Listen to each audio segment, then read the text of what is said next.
For Wednesday, October 21st, 2020, this is the Pro and Con Show. And just as it says on the magic tablet, my name is Michael James Ott. As always, welcome to the show.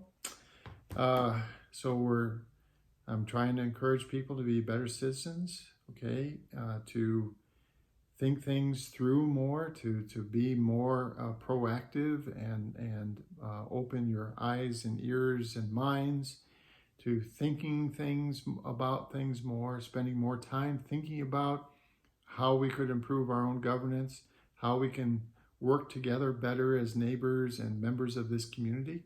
The community is, that extends beyond just a few blocks and actually around the world, because this is actually one globe and one home for our entire species, and there's really no place for us to go. And right now we're really doing some terrible things with the planet. We're not taking good care of this singular wonderful home of ours. We have to do a better job. The analogy is we're burning down our own house as we live in it. So today's show I call CHRISTIE, as in Christie. So one of the things that we struggle with as a species is we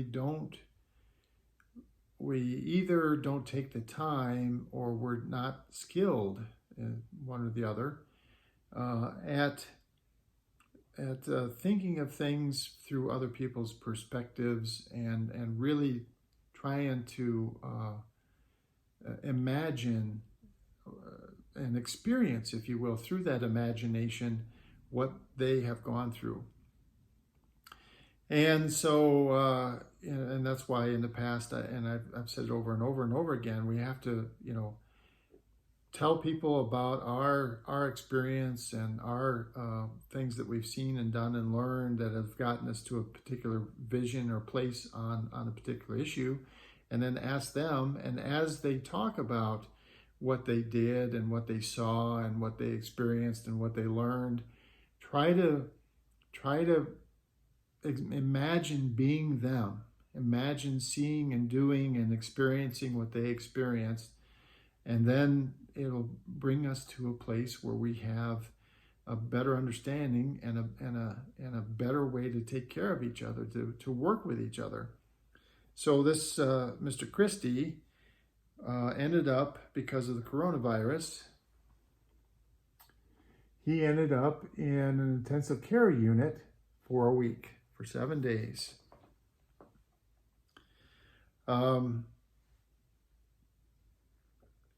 And up until then, he had been part of the Trump administration and had, basically ignored the warnings from the medical experts and the advice from medical experts about, keeping separation, washing your hands, wearing a mask, staying away from people if you have any symptoms, all these kinds of things that are recommended. If we did them all, if we all did them very well, we would see the rate of infection and death plummet. But we just don't seem to be able to do that. And one of the reasons is we have bad examples like Mr. CHRISTIE and Mr. Trump and handfuls of other people, not only in Washington, D.C., but around the country at various states, who, are not setting the example and are not leading and telling people the same consistent message, and so is causing us to have this problem. So, let me just read a few highlights from this article. So, former New Jersey Governor Chris Christie on Thursday urged Americans to wear masks to fight the coronavirus, which ended up putting him in intensive care for 7 days. And he warned that the virus is something to take very seriously. Christie was one of a number of people with ties to the White House who tested positive for the coronavirus around the same time as President Donald Trump. I believe that when I entered the White House grounds that I had entered a safe zone due to the testing that I and many others had undergone, but I was wrong. I was wrong not to wear a mask. at the Amy Coney Barrett announcement, and I was wrong not to wear a mask at my multiple debate prep sessions with the president and the rest of the team. CHRISTIE, who is a longtime ally of Mr. Trump, said he was recovered from the illness, and he thanked his doctors and the manufacturers of the drugs that helped him for their extraordinary treatments. And he said, I am confident that all those factors contributed to his recovery today. Here's some stuff here. So, no one should be happy. This is a quote from him. No one should be happy to get the virus, and no one should be cavalier about being infected or infecting others. It is something to take very seriously. The ramifications are wildly random and potentially deadly. You see, Mr. CHRISTIE came very close to dying. And so even though he either didn't take the time to appreciate what other people were suffering, or he was not capable, he didn't have a lot of strength in being able to put him in their shoes, if you will, by experiencing it himself, he saw the light. This reminds me of other politicians, for example, some conservative politicians who would for years be talking about, gay and lesbians, and this is not, approved by God or something, and they shouldn't have protections under the law, and so on and on and on, until someone close to them, someone that they love, it turns out that they are gay or lesbian or trans or whatever, and now suddenly they're faced with this fact that there's this person that they love very much, and talking with them and listening to them and understanding them, again, being in a situation where you're there. It's you now, not some person in Nebraska. It's you. And what you see is consistently these people turning their positions and saying, gay people should be allowed to have, open and public relationships, and they should be allowed to be in the military, and they should be able to, lead normal lives. Well, how do they come to that reversal in view? Because they're forced into it. But I tell you now that everyone out there, anyone that watches this video, anyone that ever listens to me ever, I would hope that you would take to heart that you need to try to imagine yourself in the shoes of these other people, because it's, you just don't know what's going to happen to you. And the second thing is, you need to understand that their perspectives are real and important, and part of going forward together is to acknowledge and work together, given that those other things are true and are real.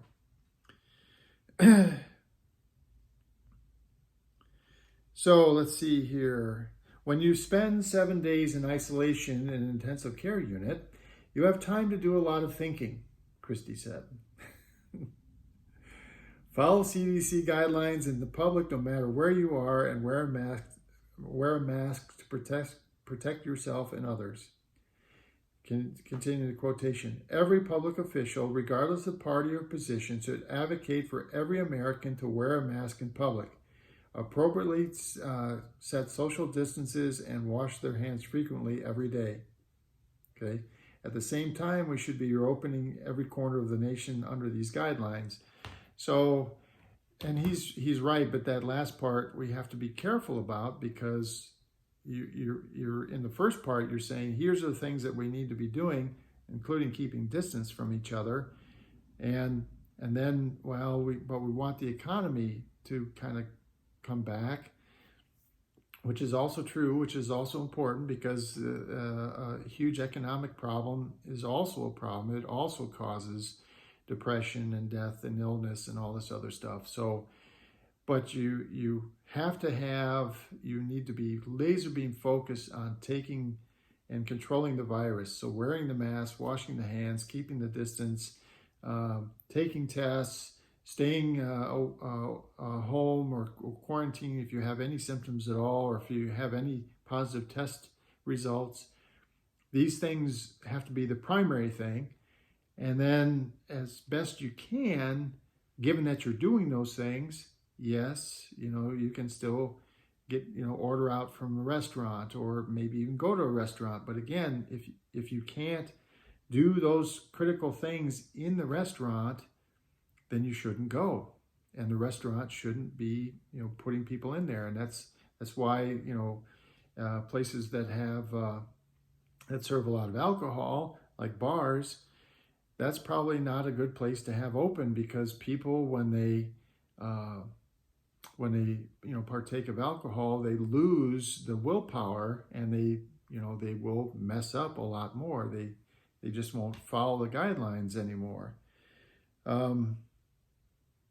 I believe that these two steps can bring our country together while our pharmaceutical companies invent the therapeutics and vaccines that will rid us of this virus. While we may seem very divided today, I believe that we can use this public health tragedy to bring us together. It is never too late to start. It will take leadership that both challenges and trusts the American people. Yeah. So, again, in summary, Mr. Christie was forced by this illness into understanding, through his own experience, by understanding what is happening with hundreds of thousands of people in this country. Okay, 8 million people have had this virus that's confirmed, and we only confirm the people that have symptoms. So there's been 5 times that, or whatever, that have also had the virus, just not symptomatic enough to cause them to get a test or whatever. And then of those 8 million people, we've had almost 250,000 people die, and probably 2 or 3 times that number that were hospitalized, nearly died, or now, even though they maybe didn't even come that close to dying, they're still suffering some really serious and lasting results or problems with the fact that they acquired this disease. So again, please, do the right things, wear a mask, keep the distance, wash your hands. If you have any symptoms, stay home, get tested on a regular basis, and do those things. Those should be your focus every single day. And then, go to work, but follow those things. Go to a restaurant, okay. Go walk in the streets, okay. But do those things to save yourself and save the rest of the people in this country. That's number 1. And then number 2, God damn it, put yourself in other people's shoes. Don't just say, oh, that's not going to happen to me, or it hasn't happened to me, therefore it doesn't exist. Therefore I don't care. Because what goes around comes around, and you're going to find that very often those things that you thought didn't happen to you or weren't going to happen to you, they happen to you. And if you haven't been empathetic with other people, then it means that our society is not going to be in a position to help you either when this happens to you. Okay? So for the Pro and Con Show, my name is Michael James Ott, and until the next show, bye for now.